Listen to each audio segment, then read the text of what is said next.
Good morning, or should I say good afternoon, or maybe I should say good evening.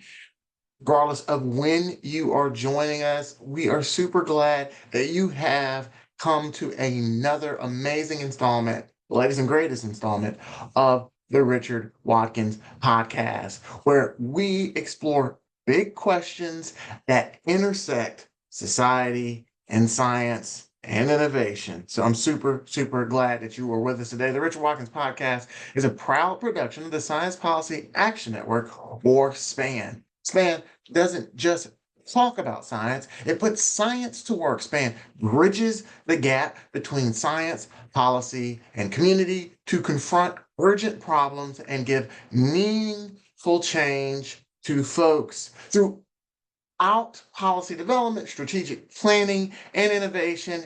It provides support no matter where you are, whether you're the private sector, whether you're a community leader, whether you're leading a nonprofit, or if you are a member of the government. SPAN is here to help because science should serve people, not just sit on the shelf. Find out more at span-inc.org. That is span-inc.org. Now, with that out of the way, we are just really, really excited. We've got an amazing show for you today. Listen, I have the luxury, the honor, and privilege to talk to amazing folks all the time.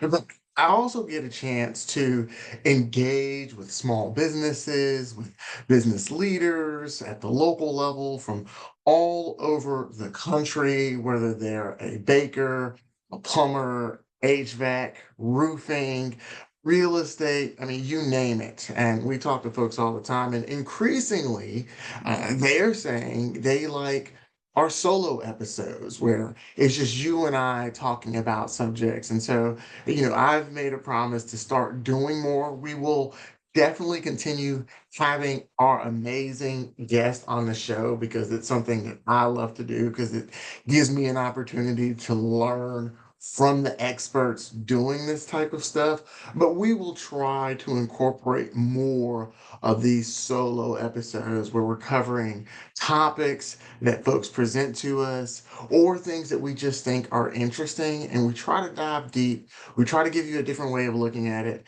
And really importantly, when we post these things, we also like to provide, academic peer-reviewed information so you can go back and see where this information comes from. So we really try really hard to do that.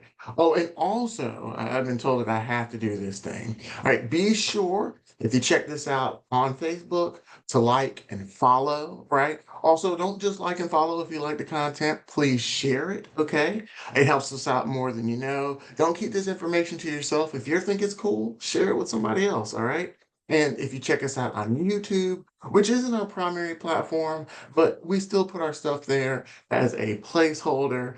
Be sure to subscribe to our YouTube page, like it, do whatever you got to do. What do folks always say? Yeah, smash that notification button so you don't miss out on any of our outstanding content. And be sure to check out previous episodes because those episodes are amazing as well. Like previous episodes, like we had an opportunity, for example, to talk to researcher Francesca Tripodi. That was an amazing conversation. And here at the Richard Watkins podcast, I just have to give a huge shout out to researchers everywhere that research amazing topics, especially topics that impact our lives. Now, Francesca Tripodi's research, it focused more so on how we get information and how do we come to the understanding that we have of the world, of just things in general. So, if we have questions about something, most of us go and try to find information. Not everyone. Some people they hear something that kind of coincides or fits within how they view things, and they might like how it was said. And so when they get the opportunity, they say it exactly as they heard it. That's a that is a very normal mechanism of how people relay ideas, right? You hear it often in sports, right? If someone wants to tell you their sports take, they often take it directly from a sports analyst, right? Regardless of where they heard it from. And then you hear it later, you're like, wait, that's exactly what my friend said. So people have a tendency to take information and say it again or regurgitate it exactly as they heard it. That's just how it goes. And so it's really important to kind of understand, how do people come to any understanding that they have of the world around them. And oftentimes people go to trusted sources, right? Whether it's right here at the Richard Watkins podcast, hopefully, as Francesca Tripodi said, you go to your library, right, and open up a book. And right here, we encourage you to do that as well. Get a library card, open up a book, check it out. But you also might go on to YouTube and do a search, or go on to Google and do a search, or increasingly, you might engage with a large language model to get information. A large language model such as Grok or ChatGPT, and you engage with that large language model, ask that large language model questions, and it gives you back responses.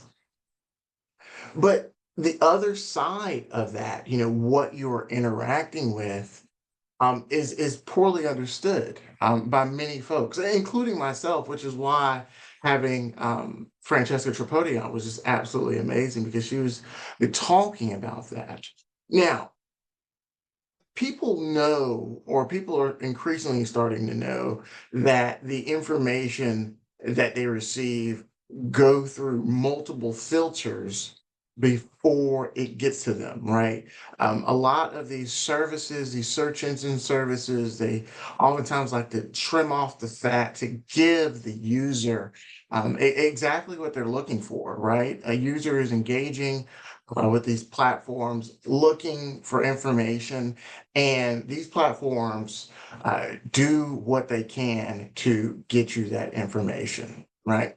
Now, some of the filters that they go through are often filters that we're unaware of. For example, say for instance, your niece or nephew, depending on how old you are, right? Your niece or nephew, they film themselves at gymnastics, right? At a gymnastics tournament.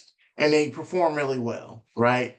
And they really like gymnastics, and they want their friends and their family to see their growth, their talents in gymnastics. So they create videos, they create a YouTube profile so that they can upload those videos so their friends and family can check it out, right? And they give their videos a title. Say, for instance, it's backflip in a floor routine, for example. Maybe that's what gymnasts call things, but maybe it doesn't. But your niece, oops, I accidentally started playing a former episode. Hold on. My bad. My bad. Hold on one second here. Did you hear it playing? That was a mistake on my part. But say, for instance, your niece or nephew called it, backflip a floor routine. They put it on the YouTube, and they call you up, aunt, uncle, hey, check out the video that I just put on YouTube.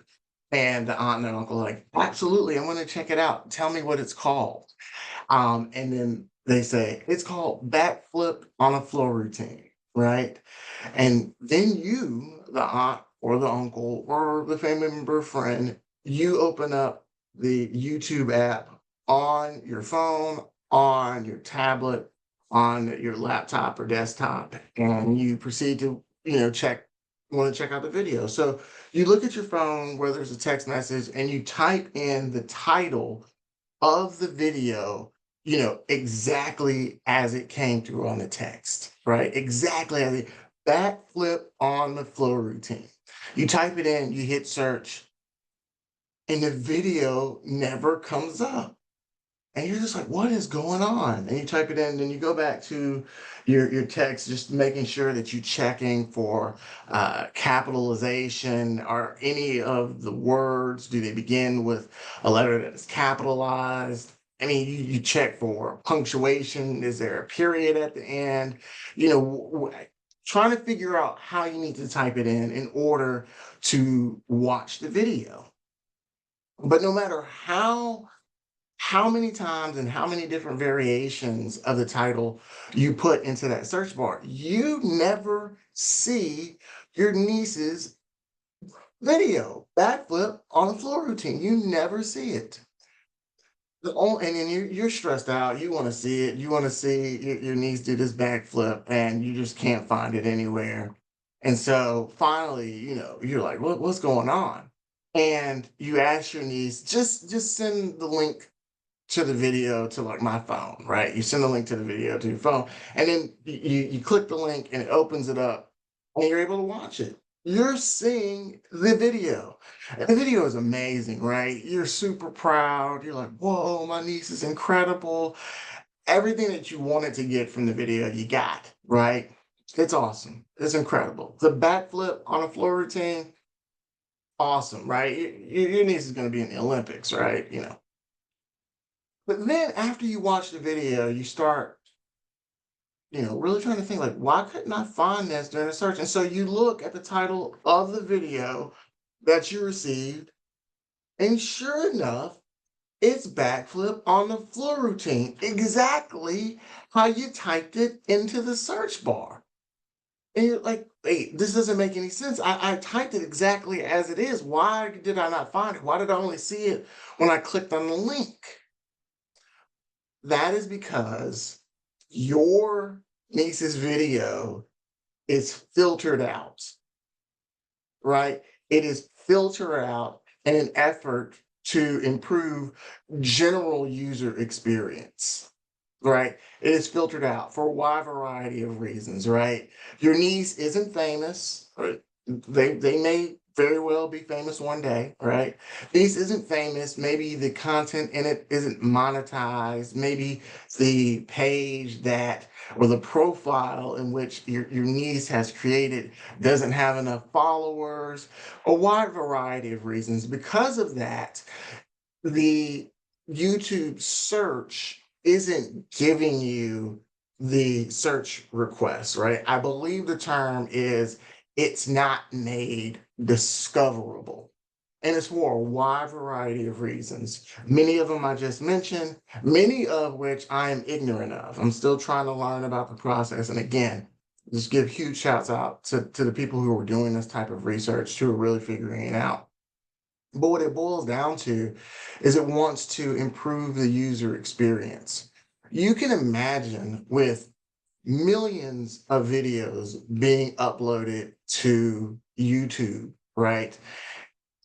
It can become cumbersome, or it can become a burden for any user to have to sift through every single video just to find content that they will enjoy watching.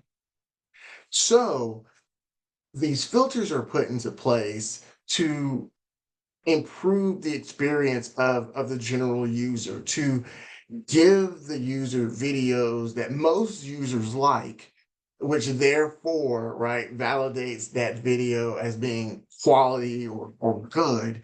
And that increases the likelihood that you get a video that they think you'd like. Now, in the case of your niece, it didn't work out so well, right?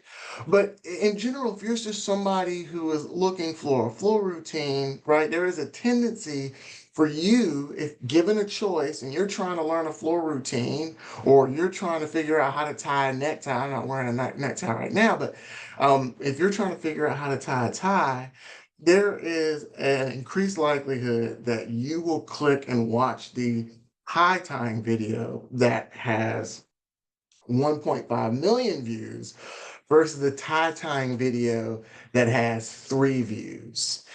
Because of that tendency, um, a lot of these filters are put in place to, like I said, improve general user experience, right? Trying to really help the user find content that is good, and that goodness is kind of, determined based off of, all right, what do most people like? And so it's really geared towards trying to find what most people like. Now, specifically, well, maybe not specifically, but there's another thing that often happens is each and every time you interact with platforms, in any platforms, whether it's a YouTube, whether it's Facebook, any of the applications associated with Facebook, whether it's TikTok, anything, right? You are inputting information about yourself into these systems. And these systems begin to create a profile or an understanding of who you are as a user. And that is done, and you might see this all the time, right? When it says this website or this thing collects information, and that is to improve user experience. And that is the case, right? Now, that term improvement, that could be subjective, of course, but what it is trying to do is trying to understand how you think, how you behave, what you consume, both as products, services, information, or content. And as you begin to interact with these systems, they are then prompted to give you more of what you would generally like, right? So, depending on your preference, but depending on who you are as an individual, your values, the information that you get will begin to reflect the type of individual you already are, right? Now, that's good, right? Because often people feel really good when their beliefs are confirmed or they're validated. And so, if you have a belief that's confirmed or validated, it increases the likelihood that you'll continue to engage with that information, that content, with that platform, right? And there is a less of a likelihood that you'll engage with something that contradicts or that goes against your values or your worldviews, right? Now, you can see the benefit in that. But most of the time, when people interact with these systems, it's hard for them, it's hard for me, it's hard for us to really see how we are really interacting. But think about it, right? If you are on a site or if you're on an application interacting with product services or opinions, and the opinions or the products or the services that you are coming across doesn't align with your values or worldviews, chances are you're not going to engage with those things. That's just, I guess, who we are. We often search for things that validate or reaffirm how we already feel about things, right? And so these services are going through a lot to deliver you more and more and more of what you already like because it increases the time you spend on those applications. It increases the time that you'll look at stuff again, because most people, myself included, your friends, your family, my friends, my family, right? If you're listening to this, there's a chance that the more you agree or the more that you are aligned with a service, a product, content, or opinion, the longer that you'll be on that platform, the longer that you will be engaged with that product, good, service, opinion, or content, or it'll increase the likelihood that you'll revisit it. Which is why, have you ever just been scrolling on an application, whether it's TikTok or Instagram, and or even YouTube? Yeah, take all three of those, right?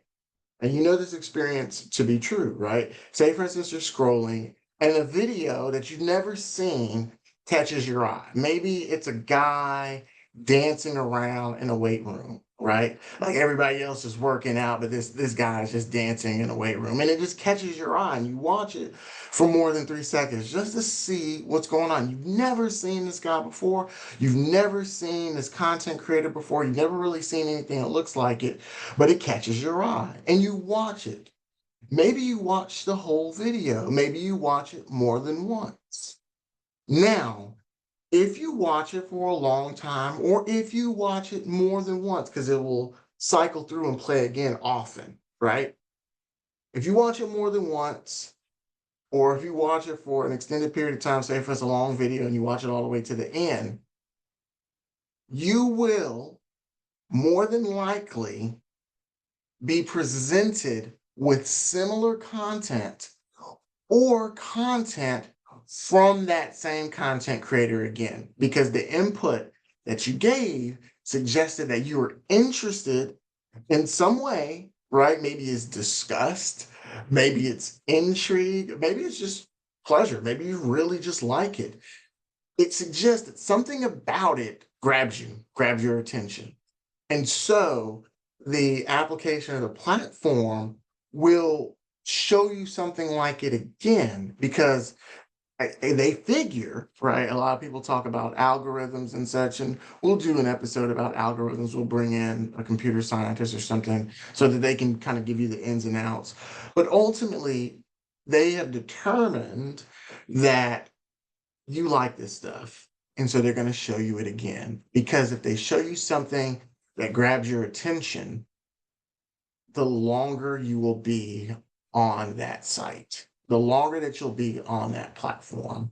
And so that's just really, really important. And that goes, especially since more and more people are getting news, are receiving cooking tips, cooking ideas, lifestyle suggestions, increasingly from social media platforms. It's a great way to advertise products, services. It's just a fantastic way to give folks things that they may purchase, they may like to utilize. It's just fantastic to really grab attention, especially since most of how these things work, including this podcast, right? Like at the beginning, I told you to link, I told you to like it, I told you to subscribe, I told you to share.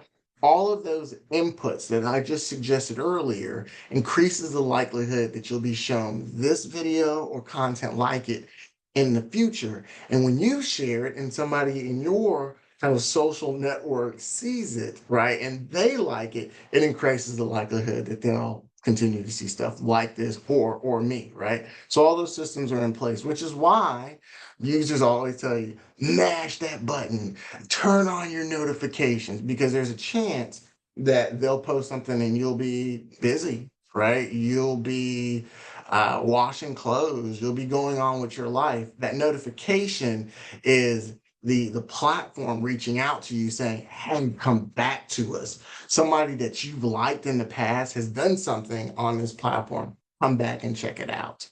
So there's just a lot of things involved with it that are really impacting your experience, not only with the platform, but in life in general, because it begins to shape the way you think about things. Have you ever been going on social, maybe you're going down a rabbit hole, as they say, or you start talking to somebody and you're like, wait, you believe that or you think that, and you're just absolutely flabbergasted because it is outside of not only your worldviews, but it is outside of the filters that you set up through your interactions with these systems. It's so outside of that that not only are you shocked, but you didn't even know that it existed. You didn't even know, wait, that's a way you can think about things. You didn't even know that there were people who thought like that. You didn't even know that those people were in a community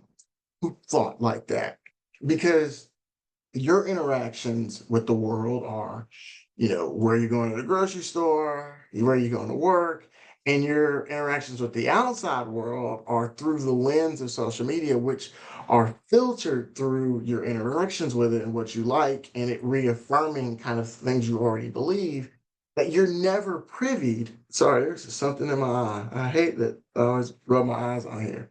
All right, listen. You're not privy to another worldview, so it comes as a shock that people think that way. It's just absolutely surprising that people are doing that, right? You're like, wait, what? There are people who roll glass bottles downstairs? What? Wait, no way. There are people who enjoy watching other people eat. There are people who enjoy watching a hydraulic press crush random objects. It's just like that. And so, but we're engaging with these very, very powerful systems that, and I'm going to say this because I feel like it's important. I think it's important for mental health, and we'll have a conversation. I think we probably need to have a conversation about these platforms, social media, and mental health. Not in the way you're thinking about it, though, in a different way. These platforms end up knowing more about us than we know about ourselves, and they're very intimate as well. Very rarely are you able to engage on someone else's platform. Very rarely are you able, hey, can I get your phone? Right? And then go to their application, whether it's TikTok or Instagram, or, and scroll through. You'd be shocked what content is on their phone. You'll be absolutely shocked to realize or come to understand the things that they find interesting, sometimes on a subconscious level, right?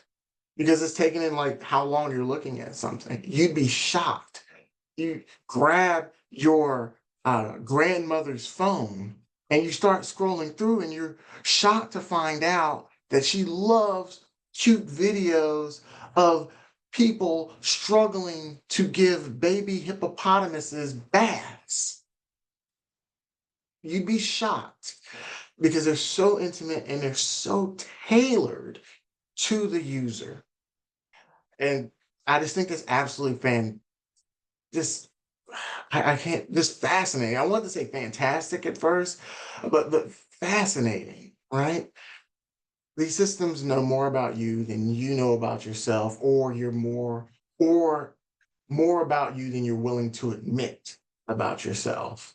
Your fascination with cute animals, maybe your fascination with uh, people eating food, or people talking really closely to microphones, right? It's just you'd be surprised. You'd be absolutely surprised, and it probably makes you, if you're an older person, think about simpler times, right? You might have heard back in my day, we didn't have all of these phones. Back in my day, we'd go outside and play with rocks and sticks. Things were better back in my day.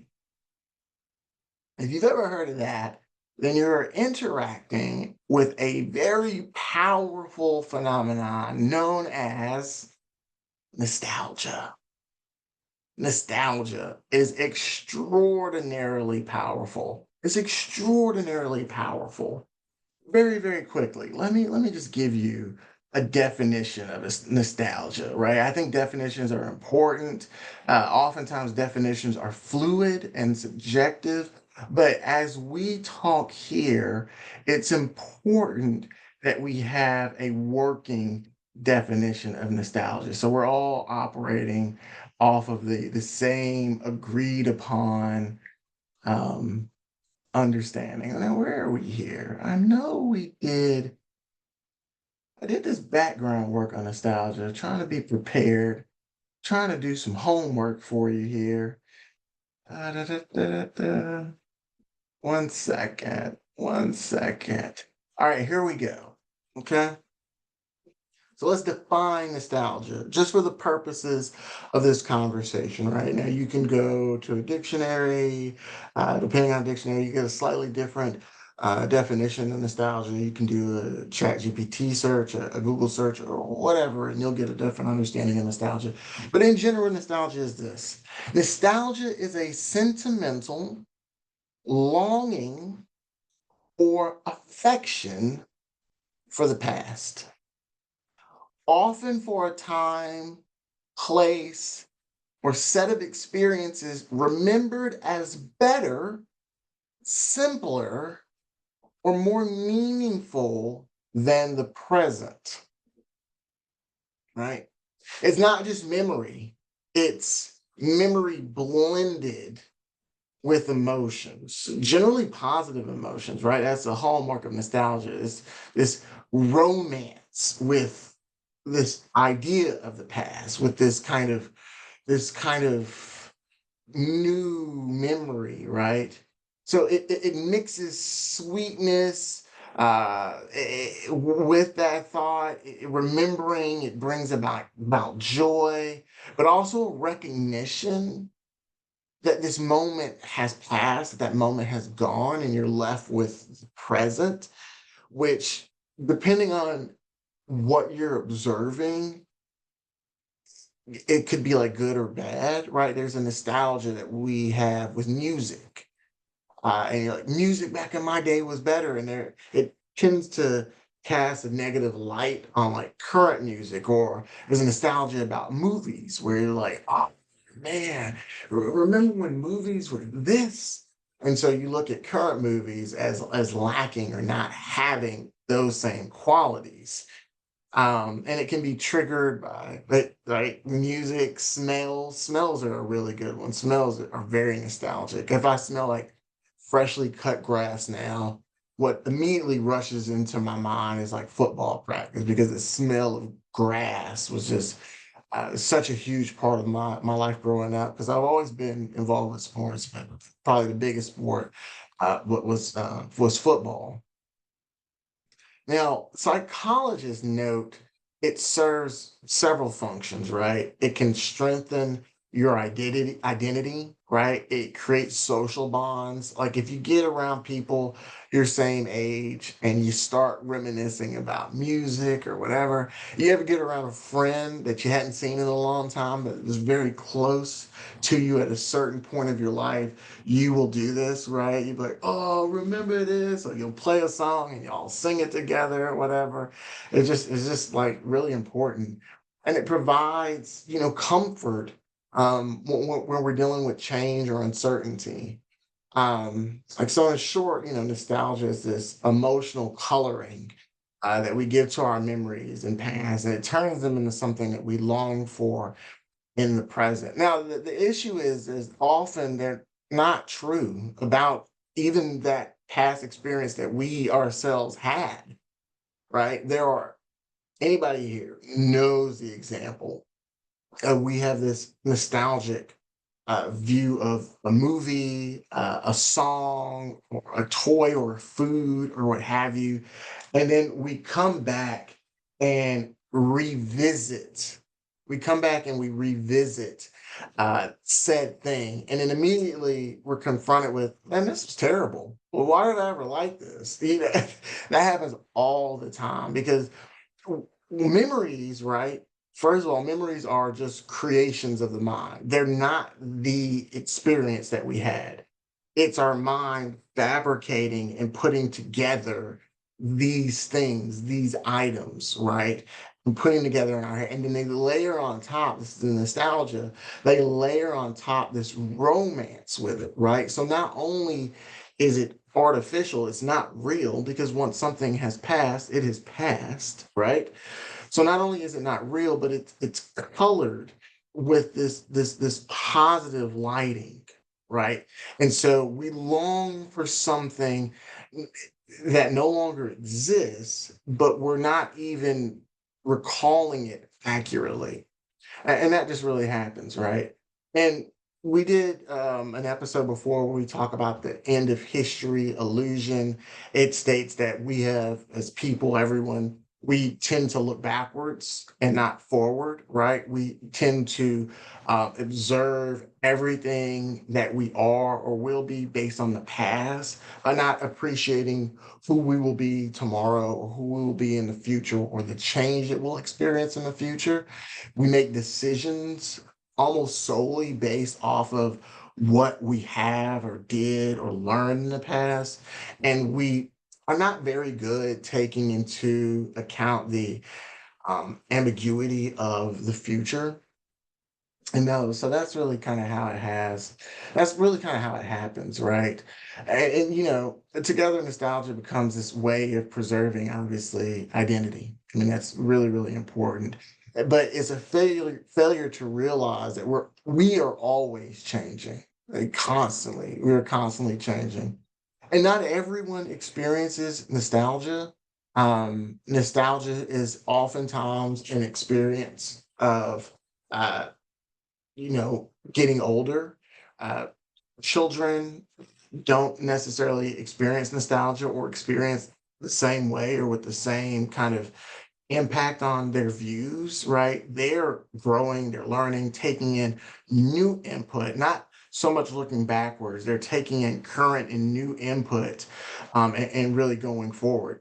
Children, specifically, are constantly taking in new input to form their worldviews, to form everything that they really think about, uh, even like motor functions, right? When a child walks and place its steps based off of new input of where to land their next foot, so on and so forth, so on and so forth, right? And so they're taking in new cues to determine how they're doing things.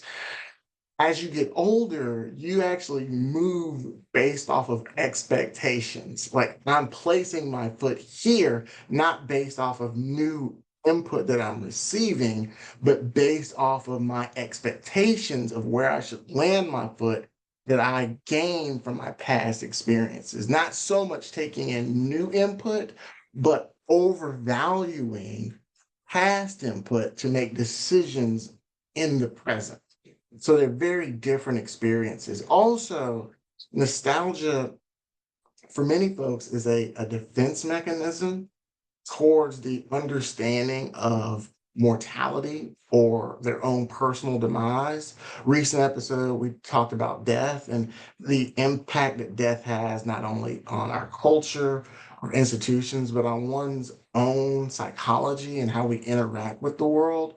Nostalgia is very, very powerful because it is a defense mechanism towards the constant understanding that each day that goes by is a day closer to our own death. So rather than looking forward, we look backwards because it's a natural defense mechanisms, right? Because if we continue to look forward, especially as we get older, if we continue to look forward, we are constantly confronted with, oh man, I'm not, I've got more years behind me than I've got in front of me, right? And so it's also a defense mechanism. So nostalgia plays so many important roles in our lives, right? And the older you are, the bigger role that nostalgia plays. It makes our identity concrete, even though our identity is always changing, even though who we are is always changing. Nostalgia plays an important role in these relationships that we have with other people, right? And nostalgia plays a role with protecting us from a very scary uh, reality that we all face, and that is, of course, our own demise, our own death, right? And so you take all that together, and you can start understanding, well, nostalgia is such a huge and important thing to who we are as people. And if you're young and you're trying to understand, why is granddad or why is grandma or why is this teacher or why is this community leader, when they talk to us, why are they always constantly saying, back in my day this or back in my day that, or things back in the day were better, especially when they're applying it to current institutions, current policies, a current way of functioning, and they're always saying, like, we need to go back to this or da da da da. It's rooted oftentimes in their age and this kind of nostalgic coloring of the past, right? Not only just the past in large, but this fabricated um revisiting of their own experiences. And so nostalgia is huge. It is absolutely huge. Um, yeah. Another thing where nostalgia plays a role in, have you sports fans know this. Yo, when you're reminded how terrible how terrible, like, game coverage used to be back in the day. You remember that? Like, "Oh, man. Oh, that game was amazing," and when we remember it in, like, vivid coloring, right? Like, you're like, "Oh my gosh," right? But then you go back and watch the tape, I don't care if it's just, like, 5 years ago or 10 years ago, you're like, "Oh, I watched this? And this looks like ancient."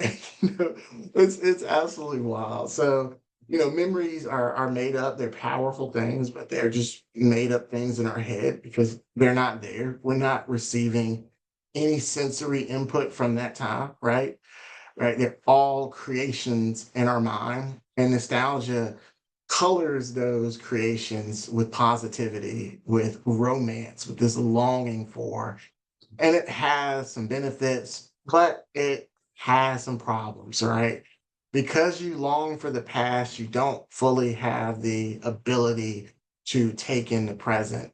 Oftentimes, you make missteps. So, missteps was an important, you know, opportunity for us to talk about. So, in motor functions, a lot of times what happens when, especially seniors, they experience falls a lot, right? And what happens is their memories, their expectations of the ground, it betrays them. And when something is just off, because they have shifted from a motor function standpoint, they have shifted from making decisions based off of new input, right? They don't have the ability to adjust, replant their feet, right? And there's a host of other reasons that impact everything, but they don't have the ability to replant, renegotiate how they're moving. They tumble and they fall because when they are presented with something in the present that didn't fit their expectations of where their foot was going to land, and then they're also not able to take in new information to readjust themselves, and they don't even have the same motor or cognitive functions that they once had, they then tumble and fall when something happens or when they misstep or their foot doesn't land exactly how they thought it was going to land based off of past experiences of where it lands. Now that's a motor function situation, but the same holds true in decision making, right? So we're making, policy decisions or we're making decisions about family, right? You have family members who give suggestions or advice to other family members based off of a nostalgic view of what they went through. They oftentimes fail to recognize that it wasn't exactly what they experienced, and they also fail to take into account the current circumstances of the situation that that family member is currently experiencing. And so, therefore, oftentimes their advice is misleading, just downright wrong. But it doesn't mean that they're not trying to help. It just means that oftentimes who we are and how we grow and how we think about things, it comes with benefits and it also comes with costs. And it's really important for us to really kind of understand that, not only for us who give advice, but also for those taking in advice. If you hear advice from somebody who's old and it doesn't necessarily fit with what you are experiencing, it just understand that oftentimes it's coming from that. They're basing what they tell you off of past experiences, not current set of circumstances, and it's based off this romantic view of things, right? Which brings us to our next point, which is education, right? We do a lot of education conversations. I love education. I've been in education for basically my whole life. It's just an amazing institution and phenomenon, and oftentimes education is viewed with that same through that same nostalgic lens, like something was better back in the day. Oftentimes we hear conversations about education and say, oh, what are our kids doing, or so on and so forth, or things were better, back in the day, or there's certain things that we must do and always do, but they don't necessarily always hold up to, a lot of scrutiny, right? So one of the things I would like to do is when we have an opportunity to talk to teachers, we've had an opportunity to talk to policy analysts regarding education, and they've been absolutely phenomenal. But I think it's also important to kind of really look at how what the experiences are of students, right? Because there is this kind of tendency to say, "Oh, we were better back in our days. Back in my day, we cared about math and stuff. We don't care about all this mumbo jumbo they talk about now." But I think it's really important to kind of really, really appreciate. So one, we don't necessarily have good evaluations for our students, right? To really know what they're even experiencing. So that's the first thing that I like to take. Every state does education their own way, right? It's one of the hallmarks of the United States is that, health and education is a obligation of the states to really decide on how to implement it, right? What happens in Alaska is different than what happens in Florida. What happens in North Carolina is different, perhaps, from what happens in California, because every state does things very, very differently. And so it's really important to really understand that there are obstacles and hurdles to really understanding, how students are performing or what the student experience is. And I think it might be a little too easy to perhaps disparage current efforts or what have you, because there's just not really any good information to really understand how people are really performing. There's a national scorecard that we utilize, and oftentimes it looks at K through 8, right? I think the problem with that is obviously it's just kindergarten through 8th grade, which is not the totality of your educational experience, which generally for most people goes through 12th grade, senior high school. 8th grade for a lot of people is the conclusion of middle school, so it leaves out a very critical aspect of the educational process. So one of the things that I think is interesting to kind of really look at, and it comes with its flaws and problems or what have you, is that it's kind of interesting to look at um, other standardized evaluations. And I think one good one is, in my opinion, the SAT. And the SAT, what is the SAT? Standard Aptitude Test. Let me see what that stands for. I should have known that already. Let's see what SAT stands. What does SAT stand for? I've taken it, so I should know. What is SAT? Let's see here. Sorry. I think it's standard aptitude test. Let me just make sure. No, scholastic assessment test, right? It originally stood for Scholastic Aptitude Test, but it now stands for Scholastic Assessment Test. Scholastic Assessment Test, which basically was like, all right, let's assess what you learned, right? Now, one of the things that's really interesting about it is it looks oftentimes at students who are planning to go to college, like receive education after that primary education experience of K through 12, right? But it really looks at roughly about 60% of students. So not all students are planning to go to college, and not all students take SATs, but a good chunk of students do. And I also think it's very interesting because one of the another hurdle of education in general is what's its importance, right? Now we know it's important, we say it's important, but to the individual or the student who is engaged with it, oftentimes our narrative that it's important doesn't completely land with that student, right? It doesn't land in their worldview. It doesn't land, like, especially if they're not even planning on going to college. With so many, people, don't go to college, right? And so, what then are grades for that individual? What then is, learning these skills? Because many folks, and they'll tell you what you learned doesn't necessarily apply to the jobs or occupations that they'll have. And many people who are hiring aren't necessarily looking at your GPA. They're just like, did you graduate high school? Did you do this? Right. So it's hard. And so the SAT is an interesting assessment because it is assessing students who have completed the totality of their educational experience, because oftentimes it's seniors who are taking it, though they haven't completed their senior year, but they it's the complete experience. from kindergarten until 12th grade, right? And from like when they're, 6 until they're 18. That's a long period of time. And it's really assessing, all right, what have you learned from that point? And it's just really, really interesting. And so it's a good way to do it. And another thing that's really interesting is despite differences in policies or despite differences in how education is carried out, specifically public education is carried out from state to state, this assessment is standard, right?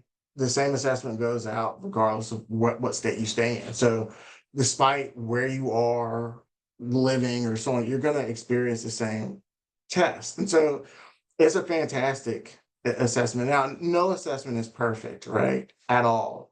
But I think it's interesting to really, really look at and ask the question because I think education is, criticized, it's evaluated all the time. And I think rightfully so, especially since all of our children have to go through it and we spend so much of our formative years of our lives in this institution. Yeah, the constant assessment of it is very, very critical.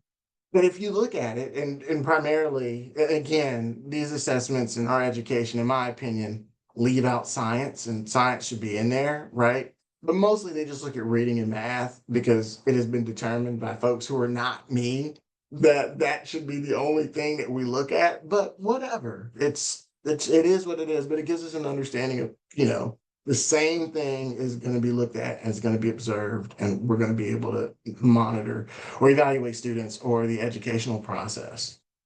And so if you're a person dealing with nostalgia, right, you might say back in my day it was better, so on and so forth.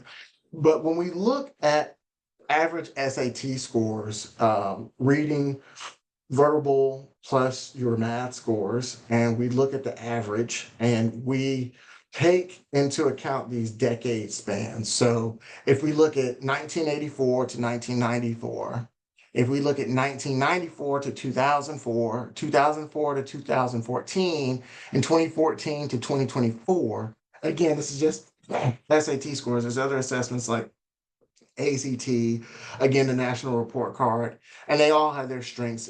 But we're looking at SAT for the examples that I just mentioned. Not the examples, the reasons that I just mentioned. And we're looking at decades because it provides a different snapshot. It takes into account a lot of different changes.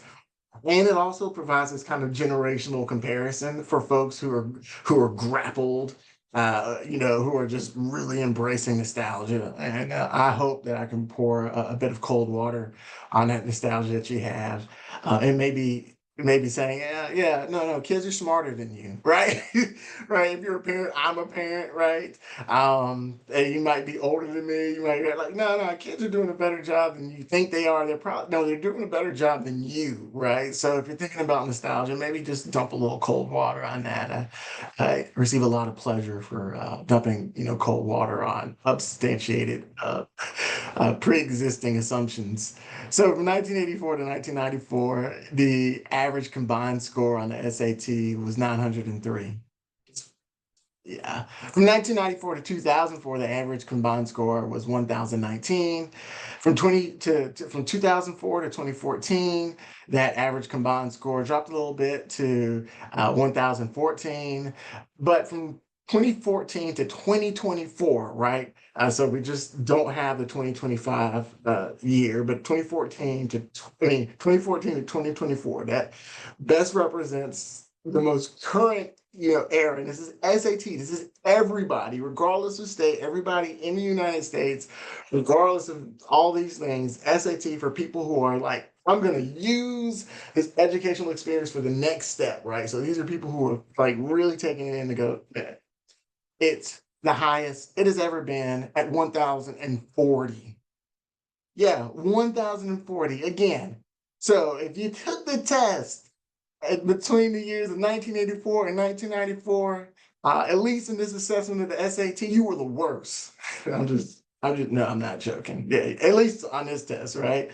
Again, you can poke holes in the SAT. It's not a good measure of this. Doesn't take into account that. Oh, whatever. You might even say that, oh, it doesn't address disparities, but it is important to note that the disparities that we see in the society have increased over time and they have grown worse over time. However, that's not reflected in these assessments because despite that, these average scores are getting better and participation in these assessments are increasing. So not only are we increasing the participation in the assessments, but they're getting better despite the fact that disparities are growing. So I just think that is absolutely interesting that it's getting better. I think it's to the credit of our educators. I also think it's to the credit of parents who are improving on where they were.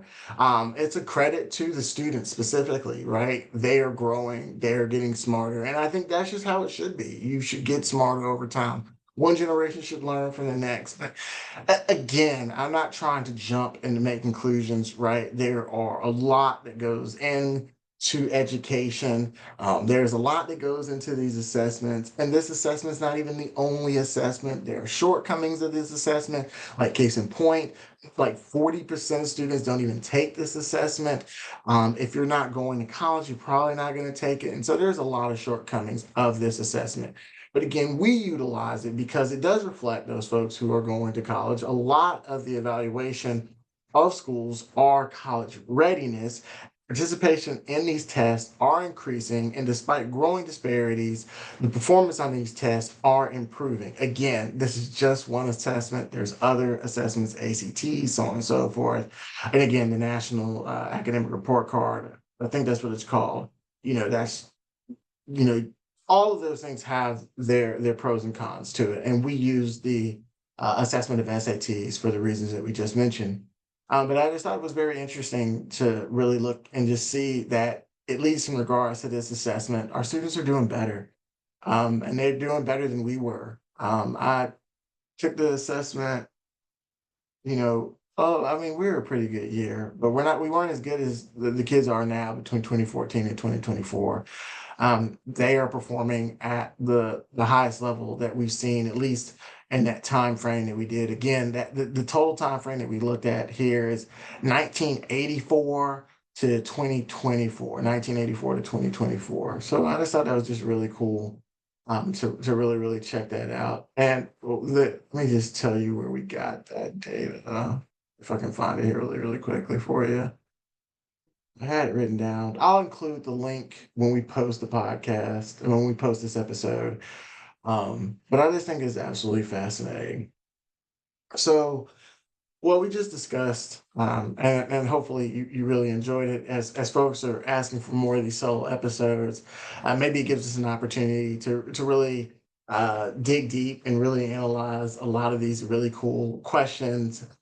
Maybe we can, look at exploring these questions and perhaps ways that folks hadn't done before, and allow for you, the audience, the opportunity to check out and have a better understanding or a different understanding of something that you've been thinking out about for a long time. So whether it's understanding how filters or how algorithms or how we engage with our technological platforms, social media, and how those social medias interact with us, or it's how we look longingly at the past the older we get, and how that comes with both its benefits and its costs, right? Its pros and its cons, and how the over reliance of nostalgia or looking back into the past not only leads us into making mistakes, in addition to protecting us from facing our own demise as individuals, it also prevents us from really appreciating amazing moments that we are seeing in the present. And when we are faced with these amazing opportunities, if we are looking longingly into the past, we fail to realize that the present maybe is the present. Anyway, again, I have been your host on this episode of the Richard Watkins podcast. I am Richard Watkins. This has been a production of the Science Policy Action Network. And remember that the future is not something to wait for, it is something to build. Until next time, take care.